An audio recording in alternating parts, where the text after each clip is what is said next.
Hello everyone and welcome to HostLegends tutorial series. In this video, I am going to show you how you can fix your WordPress website that is having issues, right? So all of a sudden, have you ever noticed and felt that your website was working fine last day or last minute and now it's not working?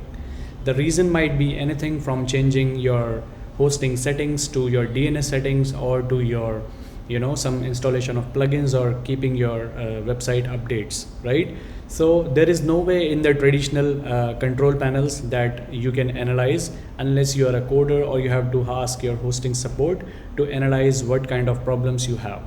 So but with HostLegends, we provide you comprehensive logs so that you can easily go inside your log section and look for the errors that you have made or the recent changes that you have made that make your site go problematic, right? So these are the logs, and as you can see here, we are trying to do some things and the Apache is giving error, and you can troubleshoot lots of other things. So this is really important because that way you can share these details with your hosting company and they are able to fix these results with you.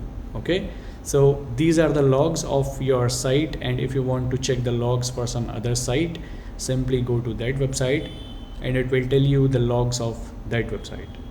So you can see here, these are the dates and the details, and you have accessed these many files on the server, which means everything you do will be shown here. Okay, so these log files are super important because this way you can easily analyze a lot of things from your domains. Okay, so go back to the website and domain overview tab, and from this interface, as I shown you, you can also start the real-time updates here, which will automatically refresh and put any further events that happens in the website. And you can also clear these logs at any time. Okay, so like you can clear all those logs. You can even have the log files managed from here. Okay, so like you can manage the log files from here, like you can remove these log files or download the log files and share these logs with your hosting company so that they can be able to help you. Okay, so thanks for watching this video. Have a great day. Bye.